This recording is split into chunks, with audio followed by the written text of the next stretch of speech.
Olá galera, aqui quem você é o Fredão, estamos aqui reunidos hoje para estudarmos regras de 3. Há dois tipos de regra de 3 para estudar, a regra de 3 simples e a regra de 3 composto. O que é uma regra de 3? Na verdade é uma regra prática utilizada em problemas que envolvem a relação de exatamente duas grandezas. Tá? Por que ela se chama regra de 3? Porque você vai ler o enunciado, vai identificar esse enunciado exatamente duas grandezas e sobre essas duas grandezas você terá a informação de 3 valores. Por isso que se chama regra de 3, beleza? Como é que se aplica uma regra de 3, galera? É bem simples. O primeiro passo, você deve ler o enunciado, identificar as grandezas e separá-las em duas colunas. O segundo passo é analisar as grandezas para determinar se elas são direta ou inversamente proporcionais. O terceiro passo é efetuar o produto em cruz e resolver a equação do primeiro grau que você irá gerar, tá? É bem tranquilo, vocês não têm dificuldade para resolver esse tipo de problema. Vejamos um exemplo aqui do Enem, galera. Trouxe um exemplo aqui. Uma mãe recorreu à bula para verificar a dosagem de remédio que precisava dar a seu filho. Na bula recomenda-se a seguinte dosagem: 5 gotas para cada 2 kg de massa. Tá aí.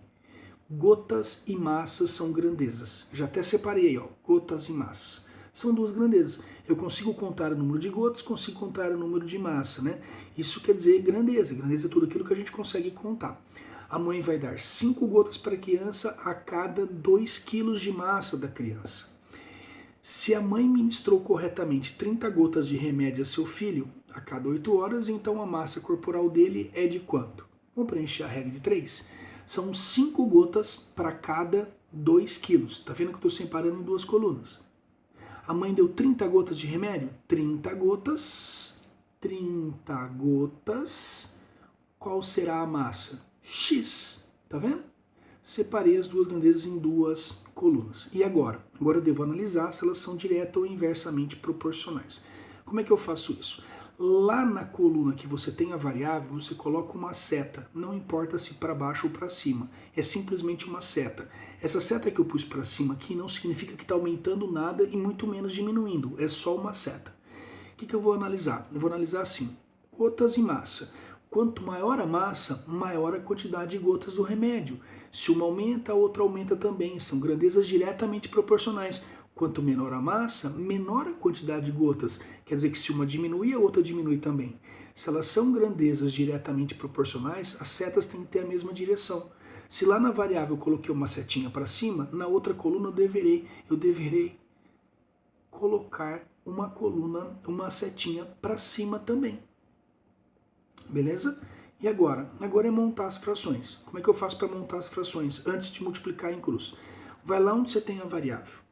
A seta não vai de baixo para cima, então tem que ler assim, ó, x está para 2. De baixo para cima, escreve aí, x está para 2. Assim como? Vai na outra coluna. A seta não vai de baixo para cima, então tem que ler de baixo para cima. 30 está para 5. Escreve aí, 30 está para 5. Tá vendo? Escreveu? Agora basta multiplicar em cruz. Se nós multiplicarmos em cruz, vai ficar 5x igual a 60. Se passarmos o 5 dividindo, o x vai dar 12 quilos, que é a massa da criança. Beleza? Veja um outro exemplo que o Fredão trouxe aqui para você também. 8 torneiras de igual vazão enchem o reservatório em 56 horas. Já separei as grandezas. Torneira e hora. 8 torneiras enchem o reservatório em 56 horas. Torneira é uma grandeza, horas é outra grandeza, tá? Já separando em duas colunas. Por ocasião da limpeza do reservatório, ele ficou vazio e ao fazer a verificação das torneiras de abastecimento, foi detectado que 3 delas quebraram. Então, das 8 torneiras, 3 estão quebradas. Devido à necessidade de uso, o reservatório deverá ser abastecido apenas por 5 torneiras. Já que 3 estão quebradas, nós devemos encher o reservatório com as outras 5. Supondo que não haverá saída de água, quanto tempo será necessário para 5 torneiras encherem o reservatório? Então as grandezas envolvidas são torneiras e horas. Vão preencher? 8 torneiras enchem o reservatório em 56 horas. Só que das 8, 3 estão quebradas, então devo encher o reservatório com as outras 5 que sobraram. Então 5 torneiras vão levar quanto tempo para encher o reservatório? X, beleza? Montei, analisei as grandezas, determinei quem são as grandezas, separei em duas colunas. Agora eu vou analisar as grandezas para saber se elas são direto ou inversamente proporcionais. Lá onde você tem a variável, que é o intuito nosso descobrir a variável, você coloca uma seta. Nesse caso, uma seta para cima que não indica nada, que está aumentando nada, nem que está diminuindo nada, é simplesmente uma seta. Agora você pensa assim, ó, quanto maior o número de torneiras, menor o tempo para encher, concorda? Se aumentar a quantidade de torneiras, eu diminuo o número de horas para encher o reservatório. Ou, equivalentemente, se eu diminuir o número de torneiras, eu vou aumentar o tempo para encher o reservatório. Então, se diminui uma e aumenta a outra, quer dizer que elas são grandezas inversamente proporcionais. Se lá na variável eu coloquei uma setinha para cima, quer dizer que na outra coluna eu deveria colocar uma setinha para baixo, para indicar que elas são inversamente proporcionais. Agora eu devo montar as frações para depois efetuar o produto em cruz. O que você faz? Vai lá onde tem a variável, tá vendo? Eu pus um circulinho aí para você. A seta vai de baixo para cima, então eu devo ler de baixo para cima. X está para 56, escreve aí. Vai na outra coluna, a seta vai de cima para baixo, então eu leio de cima para baixo, 8 está para 5. Então se eu leio de cima para baixo, 8 está para 5, escreve aí, 8 está para 5. Basta agora nós multiplicarmos em cruz. Se nós multiplicarmos em cruz, vai ficar 5x igual a 448. Se eu passar o 5 dividindo, o x vai dar 89,6 horas. 89 horas e 60% da hora, 0,6. Então, 60% de uma hora, 0,6 de uma hora não são 60 minutos, 60 vezes 0,6 dão 36. Então, esse 89,6 horas equivalem para a gente a 89 horas e 36 minutos, tá bom? Veja que em cada enunciado eu identifico as grandezas e separo em duas colunas. Depois eu analiso as grandezas para ver se elas são direto ou inversamente proporcionais. Se elas forem diretamente proporcionais, as setas terão a mesma direção, todas para cima, todas para baixo. Se elas forem inversamente proporcionais, as setas terão direções contrárias. Se uma estiver para cima, a outra estará para baixo, para indicar que são inversamente proporcionais, tipo se uma aumenta, a outra diminui, ou ao contrário, se uma diminui, a outra aumenta. Beleza? Depois de montado as frações, eu simplesmente multiplico em cruz e determino quem são, ou melhor, qual é o valor da variável. Beleza? Tudo bem? Simples assim? Veja um outro problema que eu trouxe para você. Por aqui do lado, ó. A decomposição de uma determinada substância é inversamente proporcional ao tempo. Ele já falou. A decomposição de uma substância é inversamente proporcional ao tempo. O gráfico da figura foi construído com a massa da substância expressa em gramas e o tempo em anos. Determine o tempo necessário para que essa substância se reduza a 2,5 gramas, 2 gramas e meio.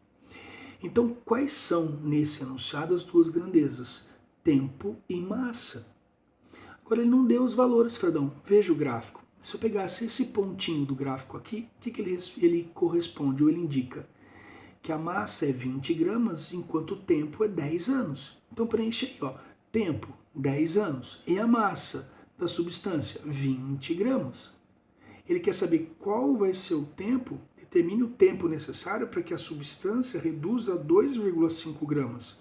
Então o tempo necessário é X, para que ela caia para 2,5 gramas, se reduza a 2,5. Então, velho, ele não disse que as grandezas são inversamente proporcionais? Quer dizer que quanto maior o tempo, menor a massa. Tá vendo isso gráfico? Ó? Quanto aumenta o tempo, quanto mais o tempo aumenta, menor será a massa da substância em decomposição aí. Então, se elas são inversamente proporcionais, veja, aonde tem a setinha eu pus uma para cima. Uma setinha para cima aqui onde tem a variável. Então, na outra coluna, eu vou pôr uma setinha para baixo, porque ele já falou que são inversamente proporcionais. Tudo bem? Aqui na coluna da variável, a seta não vai de baixo para cima, então eu tenho que ler de baixo para cima. X está para 10, escreve aí. Assim como na outra coluna, veja, na outra coluna, a seta não vai de cima para baixo, então devo ler de cima para baixo. 20 está para 2,5, foi o que eu escrevi.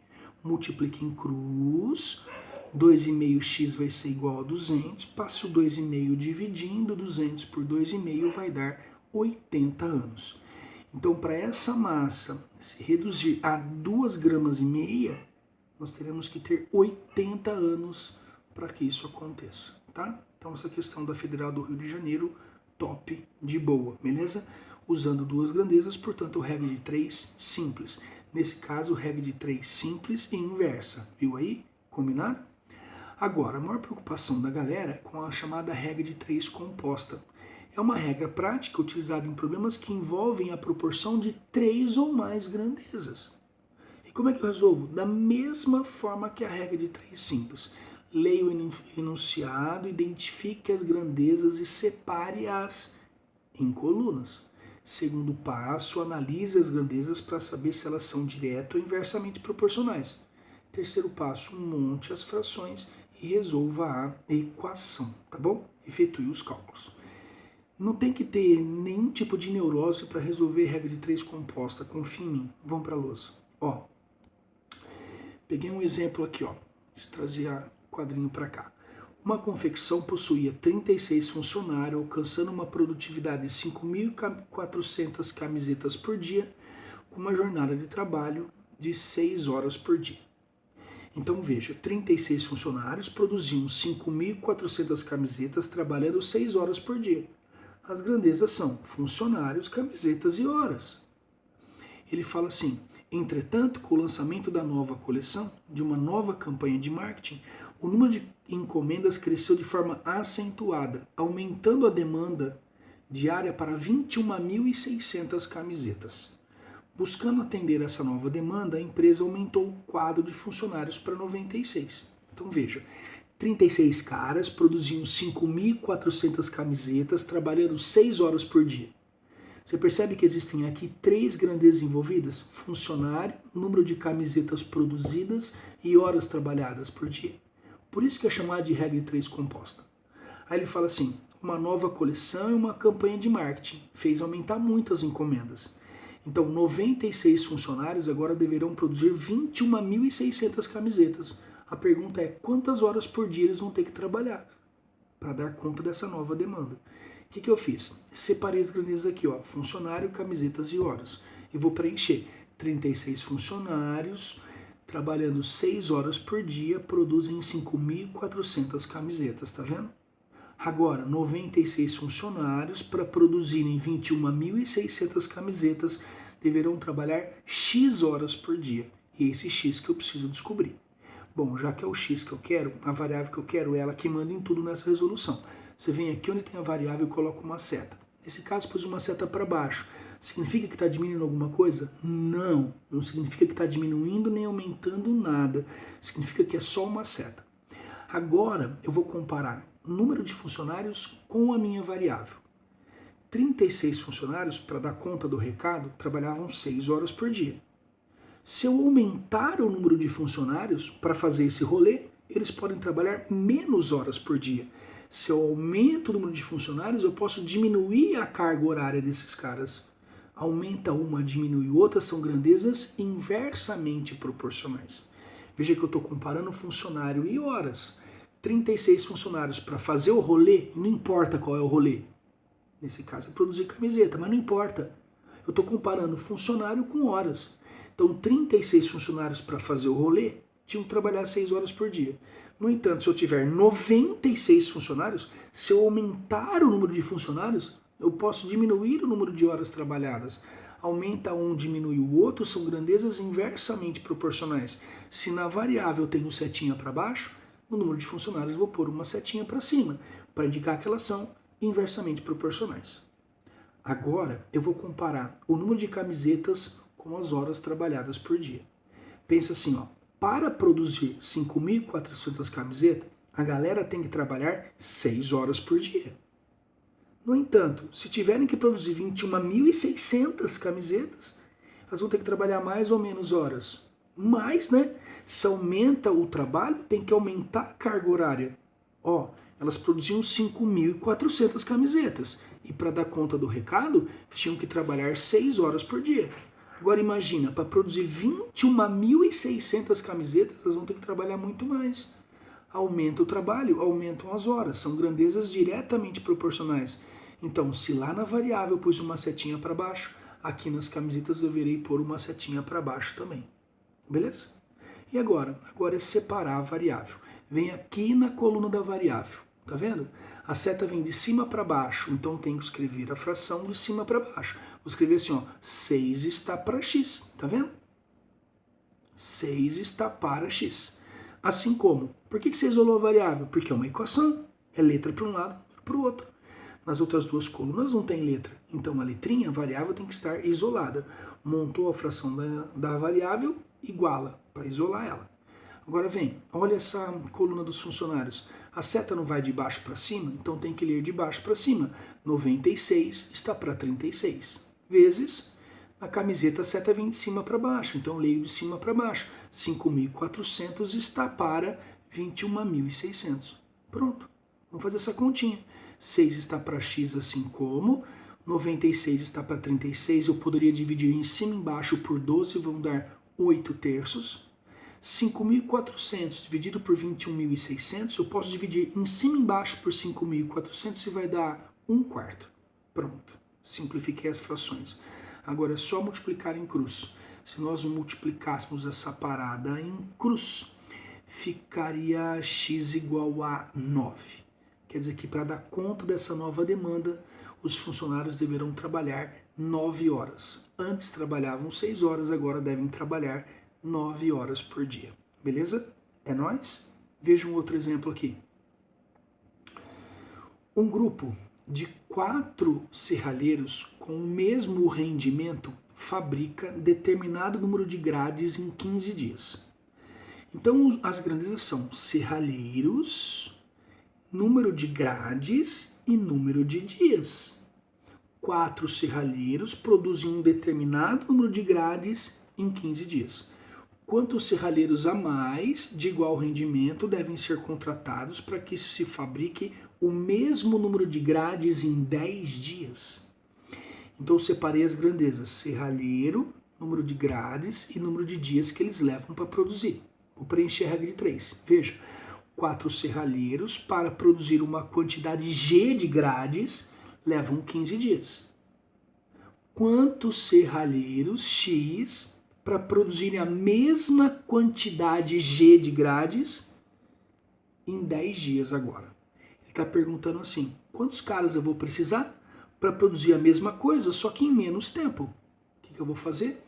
Lá onde você tem a variável, eu vou pôr uma seta. Nesse caso, eu pus a seta para cima, que não significa nada, que está aumentando ou diminuindo nada. E vou comparar serralheiro com o número de dias. Pensa assim, ó, 4 serralheiros para fazer o rolê trabalham 15 dias. Mais serralheiros vão trabalhar mais ou menos tempo para fazer o rolê. Se eu aumentasse o número de serralheiros, eu vou com certeza diminuir o número de dias da produção. Se aumenta um, diminui o outro, quer dizer que eles são grandezas inversamente proporcionais. Se no serralheiro eu meti uma setinha para cima, lá no número de dias vou meter uma setinha para baixo, porque elas são inversamente proporcionais. Na grade, eu nem vou pôr seta. Por quê? Porque se for de cima para baixo ou de baixo para cima, repare, é o mesmo número, ó, G, G. Tanto faz, nem precisa se preocupar com isso. Vamos montar a fração? Aqui na coluna da variável, a seta não vai de baixo para cima, então eu tenho que ler de baixo para cima. X está para 4. Tá vendo? Assim como. Olha a outra lá. De cima para baixo, 15 está para 10. Olha a outra. Tanto faz a outra de cima para baixo, de baixo para cima, porque vai ficar G sobre G. Tá vendo? Agora é só multiplicar em cruz. Vai ficar assim, x igual a 60 sobre 10, x vai dar 6. Cuidado, porque não é a resposta. 4 serralheiros para produzir uma certa quantidade de grades levavam 15 dias. Quantos serralheiros para produzir a mesma quantidade eu vou precisar se eles têm que entregar em 10 dias? Determinei que eu vou precisar de 6 serralheiros. No entanto, a pergunta é, quantos serralheiros a mais devem ser contratados? Bom, se antes eu tinha 4 serralheiros, agora eu tenho 6, eu devo contratar, portanto, apenas ou mais 2 serralheiros. Portanto, deve-se contratar mais 2 serralheiros. Beleza? É nóis? Se você achou essa regra de 3 composta difícil de trabalhar, eu tenho aqui o que a gente chama de pulo do gato. Tem um jeito aqui, ó, de fazer, cara, que é mamão, é rapidão, põe todo mundo no bolso. Chama regra do produto e do processo. Regra do produto e do processo. O que é isso? Eu vou ler esse enunciado de novo para você e vou resolver em 2 palitos. Quer ver por esse macetinho? Uma confecção possuía 36 funcionários, alcançando uma produtividade de 5.400 camisetas por dia, com uma jornada de trabalho diária dos funcionários de 6 horas. Entretanto, com o lançamento da nova coleção e de uma nova campanha de marketing, o número de encomendas cresceu de forma acentuada, aumentando a demanda para 21.600 camisetas. Buscando atender essa nova demanda, a empresa aumentou o quadro de funcionários para 96. Ainda assim, a carga horária de trabalho necessita ser ajustada. Qual deve ser a nova jornada de trabalho diária dos funcionários para que a empresa consiga atender a demanda? Como é que chama esse macetinho? Chama regra do processo e do produto. O que é isso, processo e produto? 36 funcionários produziam 5.400 camisetas trabalhando 6 horas por dia. Quem é o produto, galera? O produto é o que eles estão fazendo, o que está sendo produzido. Está sendo produzido camisetas. Então, essa regra do processo e do produto eu separo em 2 colunas. Processo e produto. Quem é o produto aqui? É o número de camisetas. Quem está sendo produzido? Camisetas. Ninguém está produzindo funcionário, ninguém está produzindo horas por dia. Então, o produto nesse caso são as camisetas. O restante, as outras grandezas, fazem parte do processo. Funcionários e horas fazem parte do processo. O que se produz nesse caso? Camiseta. Camiseta é o produto. Agora você preenche a regra. Ó. 36 funcionários para produzir 5.400 camisetas levam 6 horas. 96 funcionários para produzir 21.600 camisetas vão levar quantas horas? X. Sabe o que você faz agora? Olha o macetinho. O macetinho é assim, ó, presta atenção. Se vem reto, entorta. Vou fazer de novo, volta, ó. Se vem reto, entorta, tá vendo? De novo, vou voltar, ó. Voltando. Se vem reto, entorta. Escreve aí. Tá vendo, ó? 36 vezes 6 vezes 21.600 é igual. Quer ver? Se vem reto, entorta. Ah, o vermelhinho veio reto, desceu. O azulzinho veio reto, subiu. Se veio reto, subiu, escreve aí. 96 vezes x vezes 5.400. Simplifica o 5.400 de um lado com 21.600 do outro. Simplifica o 96 e o 36 os dois lados por 12. Efetue as contas. Isso é com você. Você descobre que o x vai dar exatamente 9 horas. Viu o macetinho? Se vem reto, desce. Depois, se vem reto, sobe. Tá difícil? Tá nada. Quer ver? Outro exemplo aqui para você. Dos serralheiros. 4 serralheiros com o mesmo rendimento fabrica determinado número de grades em 15 dias. Veja as grandezas. Serralheiro, grade e dias. Quem é o produto? O que está sendo produzido, galera? As grades. Então, a regra do processo e do produto eu vou separar assim. Quem é o produto? O produto são grades. Quem é o processo? Serralheiro e número de dias. Ninguém produz serralheiro, ninguém produz número de dias. Então, vamos preencher agora. 4 serralheiros levam 15 dias para produzir uma quantidade G de grades. Quantos serralheiros X vão levar para produzir a mesma quantidade em 10 dias? Quantos serralheiros eu preciso para produzir a mesma coisa, só que agora em menos tempo? Ó, regra do processo e do produto. Ó o macetinho. Se vem reto, desce. Tá vendo em vermelhinho aí? Vou voltar. Se vem reto, desce. Escreve aí. 4 vezes 15 vezes G. Olha agora. Se vem reto, sobe. Escreve aí. X vezes 10 vezes G. Escreveu? Olha lá. 4 vezes 15, 60. Passa o 6 dividindo. O G vai cortar. O X vai dar exatamente 6. 6 serralheiros, na verdade, hein? Aqui são 6 serralheiros. Beleza? Só que ele não pergunta isso. Ele pergunta quantos serralheiros a mais serão necessários para que isso aconteça. Se eu tinha antes 4 serralheiros e agora preciso de 6, quer dizer que devem ser contratados 2 serralheiros a mais. Combinado? Um forte abraço para vocês, bons estudos e qualquer coisa me contacta lá no Instagram. Fredão Prof. Mate, eu te respondo, tá? Vou encaminhar uma lista de tarefas para vocês fazerem. Um beijo grande do Fredão. Tchau, galera.